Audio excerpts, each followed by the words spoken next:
Hey y'all, welcome back to Call Her Dezzy. I'm your host, Dezzy Omir, and today we're diving into a topic that has sparked debates across sports, media, and even politics: the gender pay gap in professional basketball. We're talking WNBA versus NBA. And joining me today is my friend and co-host, Jordan Crawford. What's up, Jay? Hey, glad to be here. I got questions, opinions, and maybe a little bit of pushback too, so this should be a good one. Oh, I know it will be. All right, let's get into it. Let's start with the quote from Kristen Cron Mills, who writes, "If we continue to use men's athletics and men's athletes as our standards of measure, women will never be fairly evaluated or supported." Basically, we're measuring WNBA success with NBA standards, and that's never going to be fair. Right, but don't you think it's part of business? I mean, the NBA brings in way more money. Isn't that why they get paid more? That's part of it for sure, but what Cron Mills explains is that women's sports don't get the same investment. Not in marketing, not in TV deals, not even in merchandise. So if we're not putting in the same energy and resources, how can we expect the same results? Okay, fair, but let's be real. Most people can name like 10 NBA players off the top of their head. Can they even name one WNBA player? That's exactly the problem. If you're not seeing them on TV, in ads, in video games, how would you know their names? It's a visibility issue that's been created by years of underinvestment. Now let's hear from some players.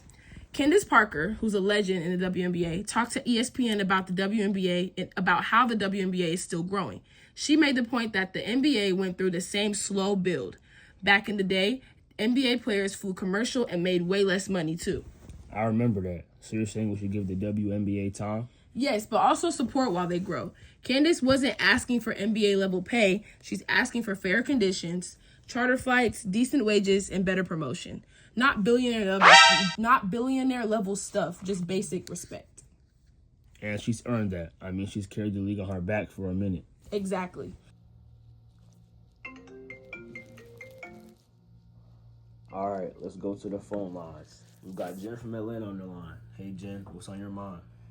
Hey guys, love the podcast. So my question is, what do you guys think needs to happen first to really shift the pay gap? Like, what's the starting point for change? Great question, Jen. I say it starts with media investment. If networks actually air more WNBA games in prime time and hype them up the way they do for the NBA, the audience will come. And more viewers means more sponsorships and money. I'd add fans have power too. If you like women's sports, show up, watch the games, buy the merch, support them in the way we do the men's items and teams.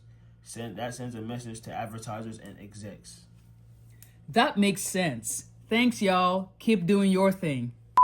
So now let's talk about storytelling in sports and how that relates to the WNBA and the NBA.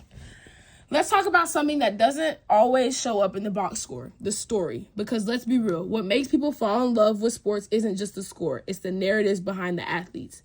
Think about it. You're watching an NBA or WNBA game and the announcer cuts to a clip. Quote unquote, that's a player who came back from after 2 ACL tears, worked construction in the offseason to support her family, and now she's dropping 20 a night. End quote. You feel that. That's connection. That's why we root for people. All right. Like when they show those mini interviews or pregame segments, you see them laughing in practice or hear them talk about a tough childhood or fighting through an injury. You're like, yo, I'm with them now. Exactly. And here's the thing. Those stories matter, especially for the WNBA, because when you're building a fan base, people need more than just highlights. They need to see themselves in the players. And let's be honest, the league is full of incredible stories, like Skylar Diggins-Smith coming back after having a baby and doing it while barely getting the support she needed. Or Jonquel Jones playing through grief after losing family members in Hurricane Dorian. That's the kind of stuff that hits deep. Or Asia Wilson dealing with asthma her whole life, then turning into an MVP more than once, leading Team USA in the Olympics, and still using her platform to advocate for mental health and women of color. That's not just a sports story, that's a life story. And fans don't forget that. You start to feel like you know these players. That's how loyalty is built. That's how ticket sales go up. That's how little girls see someone and think, that could be me. Yep, that's shared values right there. Grit, resilience, overcoming the odds. We all relate to that, whether we're athletes or not. And when the media gives WNBA players that storytelling spotlight, it amplifies the league in ways stats never could. It also makes people care beyond the game. Like I remember when Sue Bird retired, people weren't just crying because she was a great point guard. They were crying because of her story, her leadership, her evolution. Exactly. And imagine if every WNBA player got that kind of love, that kind of platform. it would just change how people view the league. It would change what they expect from women's sports in general. So you're saying the WNBA doesn't need to mimic the NBA. It needs to tell its own stories in its own way, and that'll create its own legacy. Boom. Yes, storytelling isn't just a media tactic. It's a movement. And the more we support it, the more that movement grows. Now let's talk numbers. Here's where it gets wild. Lorraine Etienne, a legal scholar, breaks down the pay difference like this. Diana Taurasi, arguably the best to ever do it in the WNBA, was making $107,500. Meanwhile, Deontay Christmas, who most people haven't even heard of, made almost 5 times that, and he barely played. Okay, but hold up. NBA revenue is in the billions. Isn't that just supply and demand? Yes, but Etienne also shows how WNBA was set up to make less. Less teams, less marketing, less time to grow. And WNBA players are forced to go overseas in the offseason to make a real living. Tina Thompson tripled her income in Russia. That's tough. I didn't realize so many players had to play year-round just to survive. Yep, that's wear and tear on their bodies that NBA players don't deal with. Now let's talk about how the media matters. So, what role does media really play in all of this? Huge. Janet Fink talks about how female athletes are often sexualized in the media instead of celebrated for their skills. That changes how people value them. Emily Kaskin and Ivy Ho go even deeper. They describe how microaggressions like giving men primetime coverage and women noon games on a Tuesday impact how we see female athletes' worth. It's all connected. That's crazy. So we're not just talking money, we're talking respect. Exactly. It's about visibility, like I said before, representation, and yes, pay. Now let's go beyond the court. Melissa Fletcher puts it plain.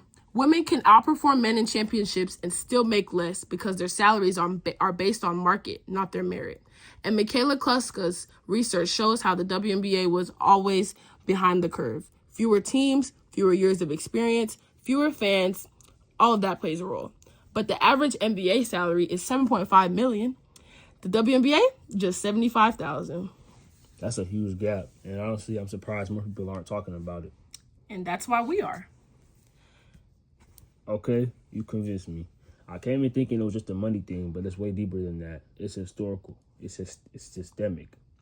Exactly. The WNBA isn't asking for NBA money. They're asking for equity, fair treatment, and a system that gives them a shot to grow. If we keep ignoring this, we're saying we're okay with women being undervalued on and off the court. All right, so what can we do, like as fans? Watch the games, buy the merch, share the highlights, call out the double standards. It sounds small, but collectively it matters. Demand better coverage and support. Thanks for tuning in to the Call Her Dezzy podcast. I'm Dezzy. And I'm Jordan, and we'll catch y'all next time. Stay loud, stay informed, and support women's sports. Thank you so much. Bye.